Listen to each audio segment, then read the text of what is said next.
ناظرین آداب، نظامت فاصلاتی تعلیم مولانا آزاد نیشنل اردو یونیورسٹی کی جانب سے BA سال اول اسلامیات کے اس تعلیمی پروگرام میں آپ سب کا خیر مقدم ہے۔ آج کے لیکچر کا عنوان ہے قرآن مجید کا تعارف اور اس کی تدوین۔ اس لیکچر میں ہم 3 پہلوؤں پر گفتگو کریں گے۔ ہمارے لیکچر کا پہلا حصہ قرآن کریم کے تعارف پر ہوگا۔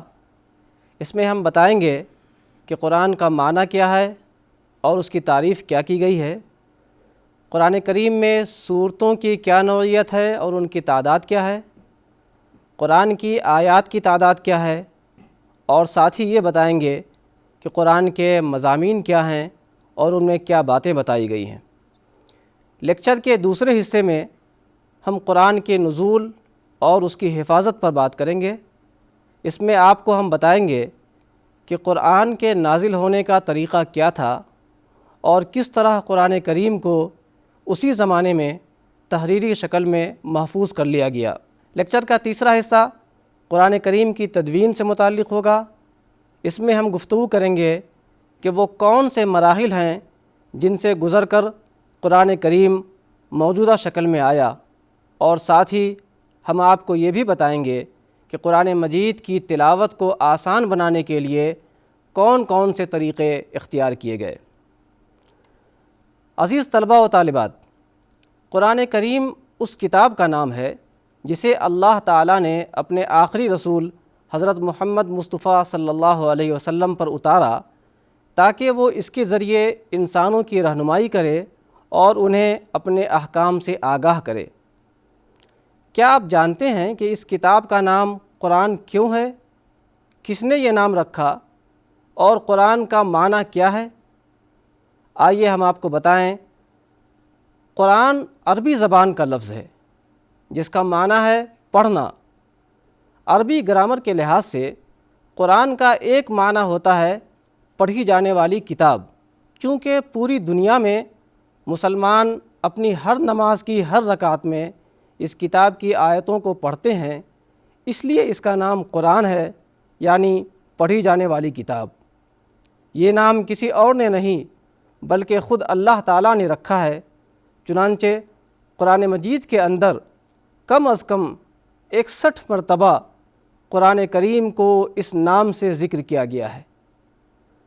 قرآن کا یہ نام اور اس کے علاوہ اور بھی کئی نام ہیں جو قرآن کریم کے اندر استعمال کیے گئے ہیں۔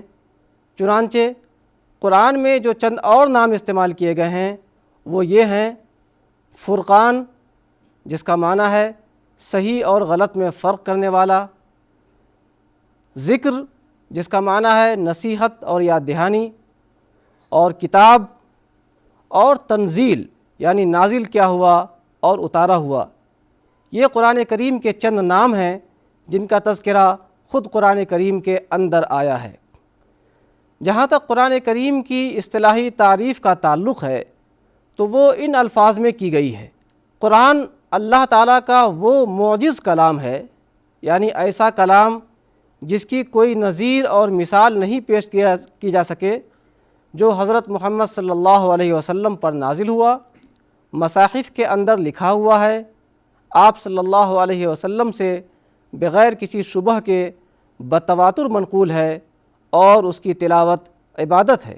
قرآن مجید ایک مسلسل مضمون نہیں ہے بلکہ وہ 114 حصوں میں بٹا ہوا ہے جنہیں ایک کتاب کے ابواب سے تشبیہ دی جا سکتی ہے۔ انہی الگ الگ حصوں کو اللہ تعالیٰ نے سورہ کا نام عطا کیا ہے۔ اس طرح ہم کہہ سکتے ہیں کہ قرآن میں کل 114 صورتیں ہیں۔ ان سب صورتوں کے الگ الگ نام ہیں اور ہر سورہ کا ایک مستقل موضوع ہے۔ سب سے پہلی سورت الفاتحہ ہے۔ فاتحہ کا معنی ہوتا ہے شروع کرنا۔ قرآن کریم کا آغاز اسی صورت سے ہوتا ہے، اس لیے اس صورت کا نام ہے سورۃ الفاتحہ۔ قرآن کریم کی سب سے آخری صورت الناس ہے۔ قرآن کریم کی صورتوں میں بعض صورتیں بہت لمبی ہیں اور بعض بہت ہی مختصر۔ قرآن کریم کی سب سے چھوٹی صورت سورۃ الکوثر ہے، جو صرف 3 آیات پر مشتمل ہے، اور قرآن کریم کے اندر سب سے بڑی صورت سورہ بقرہ ہے۔ صورتوں کی طرح قرآن کریم کی آیات بھی چھوٹی اور بڑی ہیں۔ چھوٹی آیات چند الفاظ پر مشتمل ہوتی ہیں، اور سورہ بقرہ کی آیت نمبر 282 قرآن کی سب سے بڑی آیت ہے۔ قرآن کریم کے اندر جو آیات آئی ہیں ان تمام آیات کی تعداد ہے 6236۔ جہاں تک اس بات کا تعلق ہے کہ قرآن کا موضوع کیا ہے اور اس میں کیا باتیں بیان ہوئی ہیں، تو اس کا جواب یہ ہے کہ قرآن میں پورے بنی نوع انسان کو مخاطب بنایا گیا ہے، اور کہا گیا ہے کہ یہ کتاب ھدی للناس یعنی تمام انسانوں کے لیے ہدایت ہے۔ قرآن کریم میں اچھی باتوں کا حکم دیا گیا ہے، بری باتوں سے روکا گیا ہے، اور دنیا اور اس کی بعد کی زندگی میں کامیابی کے راستے پر چلانے کی کوشش کی گئی ہے۔ قرآن کریم کا مقصد یہ ہے کہ لوگوں کو ایک دوسرے کے حقوق سے آگاہ کیا جائے، یہ بتایا جائے کہ تمام انسانوں کو پیدا کرنے والا صرف اللہ ہے، جس نے انسان کو اپنی عبادت کرنے اور اپنے احکام پر چلنے کا حکم دیا ہے۔ یہ وہ بات ہے جو قرآن کریم کے اندر مختلف انداز سے اور بار بار کہی گئی ہے۔ قرآن میں ایک اچھی اور بامقصد زندگی گزارنے کا طریقہ سکھایا گیا ہے، اور اس سلسلے میں اعلیٰ اخلاق کی اور قانون کی تعلیم دی گئی ہے۔ قرآن نے بتایا ہے کہ اس زندگی کے بعد ایک دوسری زندگی بھی ہے جو مرنے کے بعد آئے گی، اور جو ہمیشہ رہنے والی زندگی ہے، اور اس بعد کی زندگی میں اس دنیا کے اچھے اور برے کاموں کا پورا بدلہ دیا جائے گا۔ قرآن کریم کے اندر پچھلی قوموں کے واقعات، ان کی کہانیاں اور قصے بھی بیان کیے گئے ہیں، جن میں ان کے اچھے اور برے انجام کا تذکرہ ہے۔ اس طرح انسان کی ہدایت اور اس کی رہنمائی اس کتاب کا مرکزی موضوع قرار پاتا ہے۔ قرآن کریم کے اندر جو کچھ کہا گیا ہے وہ سب اس بات سے متعلق ہے کہ انسان اس دنیا کی زندگی کو اللہ کے حکم کے مطابق گزار کر آخرت کی زندگی میں کامیابی سے ہمکنار ہو جائے۔ یہ قرآن کی ایسی رہنمائی اور پیغام ہے جو ہر زمانے کے لوگوں کو وہ عطا کرتا ہے۔ اب تک جو کچھ ہم نے سنا اس میں ہم نے سیکھا کہ قرآن کا معنی اور اس کی تعریف کیا ہے، اور اس کے دیگر دوسرے کیا کیا نام ہیں۔ قرآن مجید میں کتنی صورتیں ہیں اور ان کی کیا نوعیت ہے اور کتنی آیات ہیں، اور ہم نے یہ بھی جانا کہ قرآن کریم کے اندر کیا کیا مضامین بیان کیے گئے ہیں۔ عزیز طلبہ و طالبات، آئیے اب ہم سبق کے دوسرے حصے میں آتے ہیں، جس میں ہم آپ کو واقف کرائیں گے کہ قرآن کے نازل ہونے کا طریقہ کیا تھا اور کس طرح قرآن کریم کو تحریری شکل میں محفوظ کیا گیا۔ قرآن کریم اللہ تعالیٰ نے اپنے رسول حضرت محمد مصطفیٰ صلی اللہ علیہ وسلم پر اتارا، لیکن ایسا کوئی پہلی مرتبہ نہیں ہوا۔ اللہ نے اس سے پہلے بھی اپنی کتابیں مختلف رسولوں پر اتاری ہیں۔ چنانچہ توریت جو اللہ کی کتاب تھی حضرت موسیٰ علیہ السلام پر اللہ نے اتاری، انجیل حضرت عیسیٰ علیہ السلام پر اتاری گئی، زبور حضرت داؤد علیہ السلام کو عطا کی گئی، اور صحیفے حضرت ابراہیم علیہ السلام کو دیے گئے۔ اور جس طرح حضرت محمد مصطفیٰ صلی اللہ علیہ وسلم کو اللہ نے اپنا آخری پیغمبر بنایا، اسی طرح اللہ نے اپنی آخری کتاب قرآن مجید آپ صلی اللہ علیہ وسلم پر نازل فرمایا۔ حضرت محمد مصطفیٰ صلی اللہ تعالیٰ علیہ وآلہ وسلم سعودی عرب کے شہر مکہ مکرمہ میں پیدا ہوئے تھے۔ اسی شہر میں 20 اپریل 571 عیسوی میں آپ کی پیدائش ہوئی تھی۔ پیدائش سے لے کر جوانی تک پوری زندگی پاکیزگی، امانت اور صداقت کے ساتھ آپ نے بسر کی۔ لوگوں کی مدد اور انصاف آپ کا شیوا تھا۔ کبھی کوئی ایسا کام نہیں کیا جو گناہ کا ہو یا شرم و حیا کے خلاف ہو۔ جب آپ صلی اللہ علیہ وسلم کی عمر 40 برس کے قریب ہوئی تو آپ تنہائی پسند ہو گئے۔ مکہ مکرمہ کے قریب ایک پہاڑی جس کا نام حرا ہے، اس کی بلندی پر واقع ایک غار میں آپ چلے جاتے اور کئی دنوں تک وہاں ٹھہر کر غور و فکر میں مشغول رہتے۔ ایک شب حضرت جبرائیل علیہ السلام جو اللہ کے مقرب فرشتے ہیں، اسی غار میں آپ صلی اللہ علیہ وسلم کے پاس آئے اور اللہ کا پیغام آپ کو سنایا۔ اس غار میں جو پہلی آیات حضرت جبرائیل علیہ السلام نے رسول اللہ صلی اللہ علیہ وسلم کو سنائیں وہ یہ تھیں: اقرأ باسم ربك الذي خلق خلق الإنسان من علق اقرأ وربك الأكرم الذي علم بالقلم علم الإنسان ما لم يعلم، کہ پڑھو اپنے رب کے نام سے جس نے پیدا کیا، جس نے انسان کو خون کے لوتھڑے سے پیدا کیا۔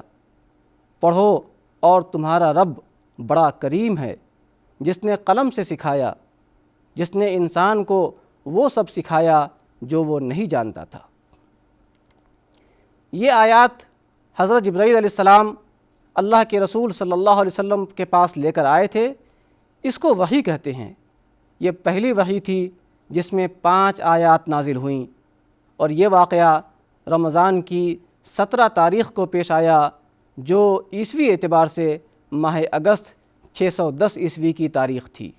اس واقعے کے بعد سے تھوڑا تھوڑا قرآن نازل ہونا شروع ہوا، کبھی چند آیتیں، کبھی ایک سورت اور کبھی کم و زیادہ نازل ہوتا رہا۔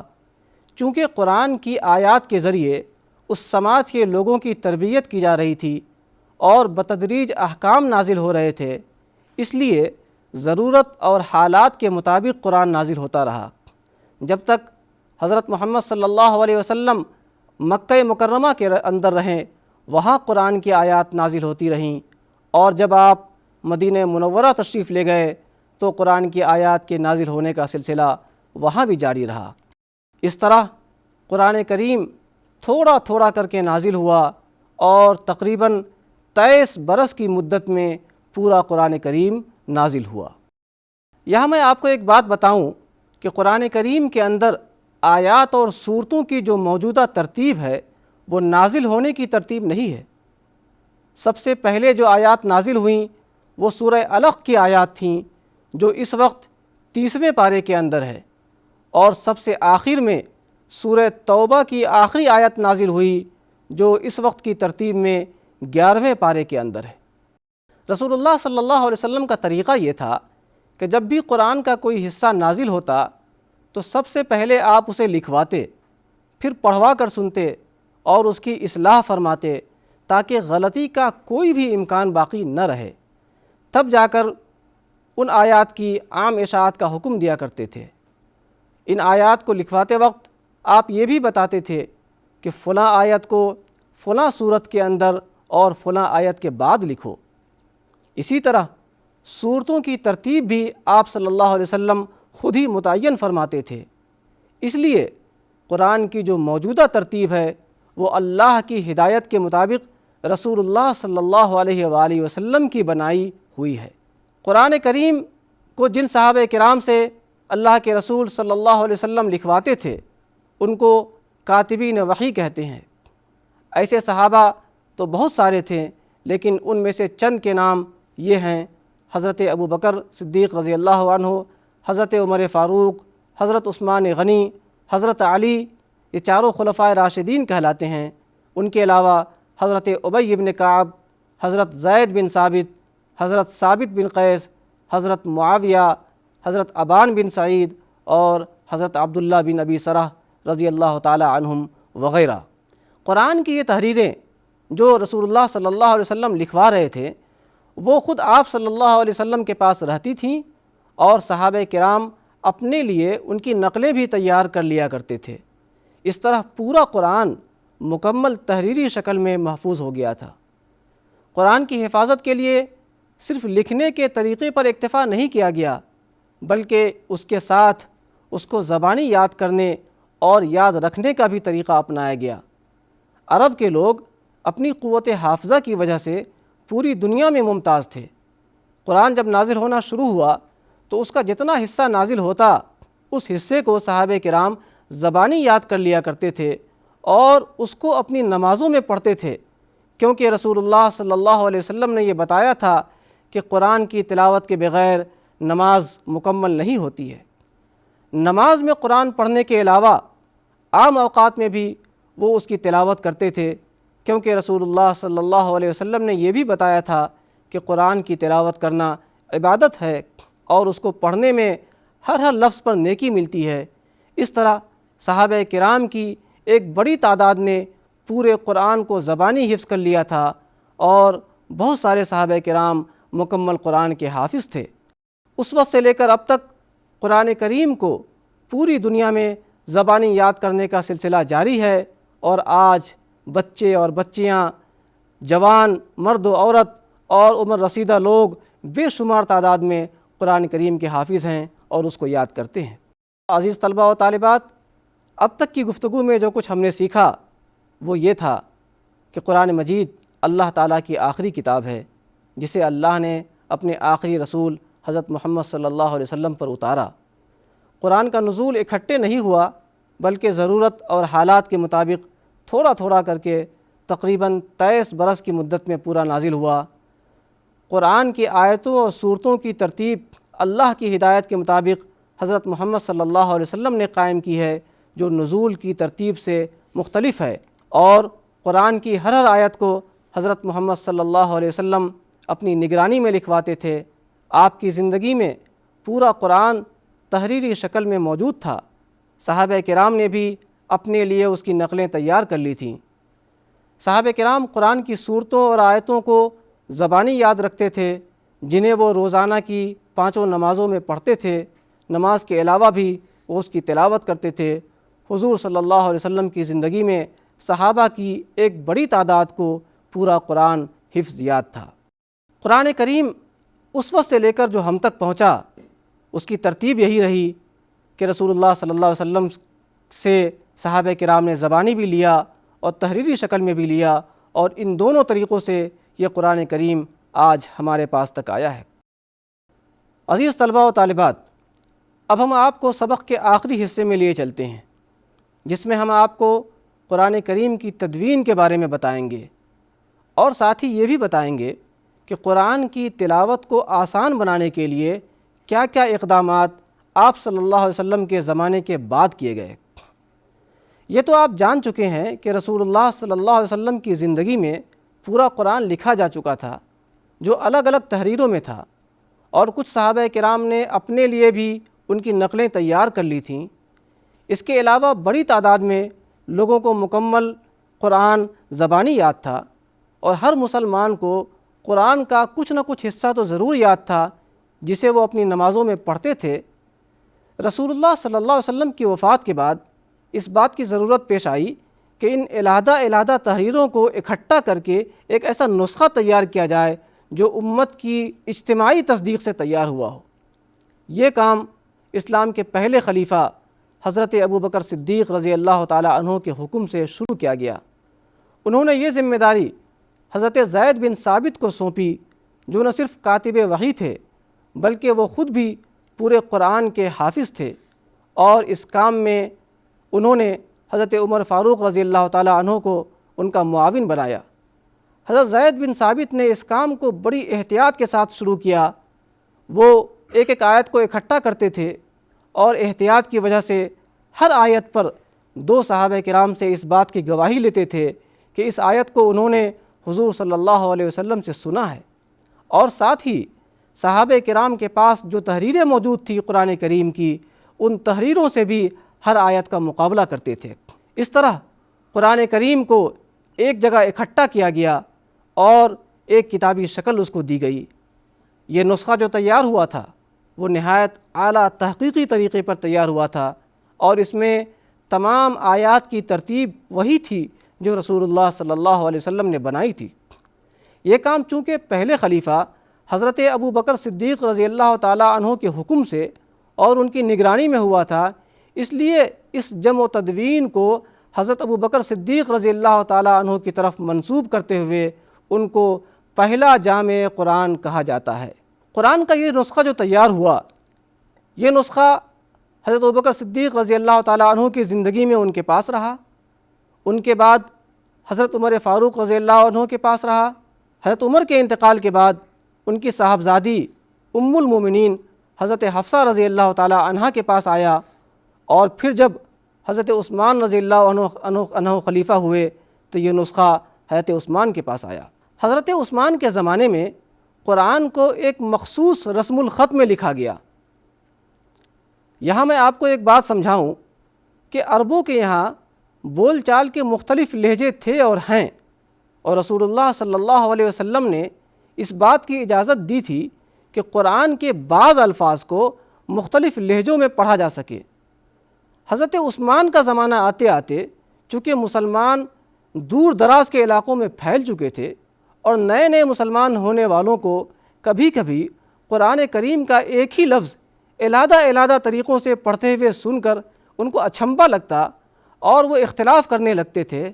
اس اختلاف کے خطرے کو دور کرنے کے لیے تمام صحابہ کرام کے مشورے سے حضرت عثمان رضی اللہ تعالیٰ عنہ نے ایک ایسے رسم الخط میں قرآن کریم کو لکھوایا جو قریش کا لہجہ تھا اور جو لہجہ رسول کریم صلی اللہ علیہ وآلہ وسلم کا تھا، لیکن اس میں بعض الفاظ کو ان متعدد لہجوں میں پڑھنے کی گنجائش تھی جن کی اجازت رسول اللہ صلی اللہ علیہ وسلم نے دی تھی۔ اس طرح یہ جو دوسرا تدوین کا کام ہوا، یہ حضرت عثمان بن عفان رضی اللہ تعالیٰ عنہ کی ہدایت سے اور ان کے زیر نگرانی ہوا، اس لیے ان کو دوسرا جامع قرآن کہا جاتا ہے۔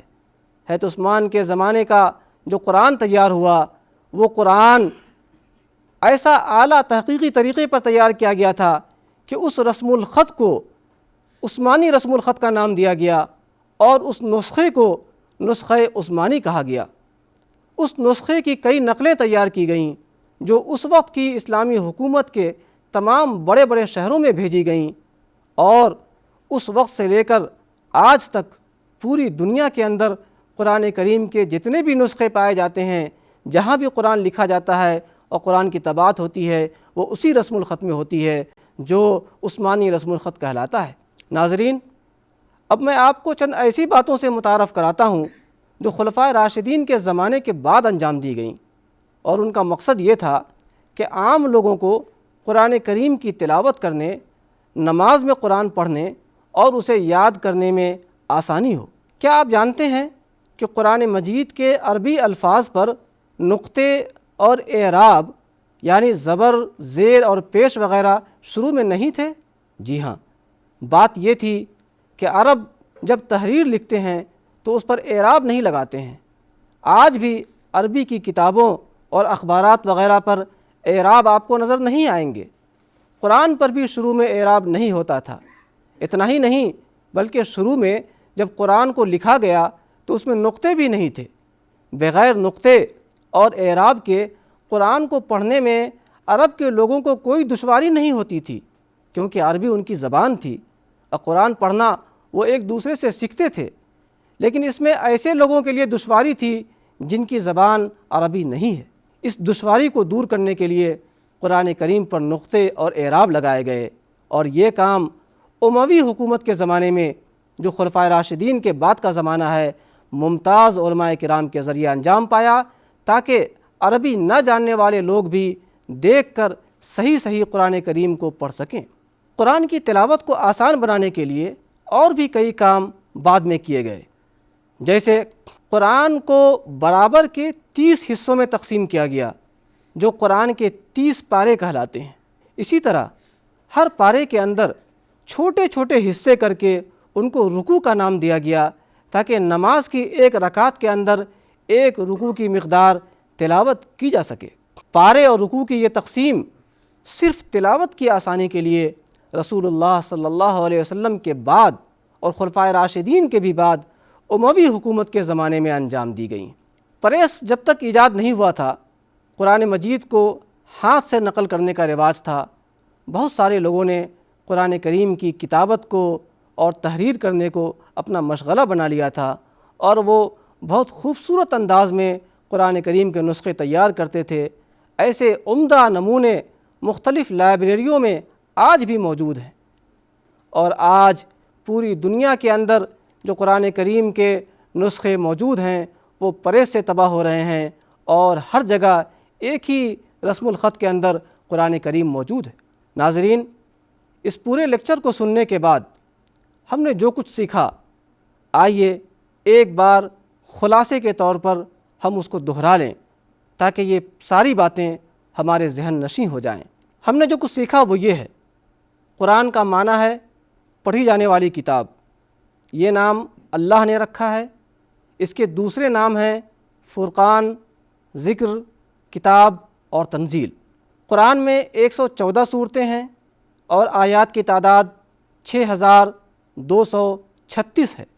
آخری پیغمبر حضرت محمد مصطفیٰ صلی اللہ علیہ وسلم پر 23 برس کی مدت میں پورا قرآن کریم تھوڑا تھوڑا کر کے نازل ہوا۔ ہم نے سیکھا کہ رسول اللہ صلی اللہ علیہ وسلم کی زندگی میں پورا قرآن لکھا جا چکا تھا اور بے شمار لوگ قرآن کریم کے حافظ تھے۔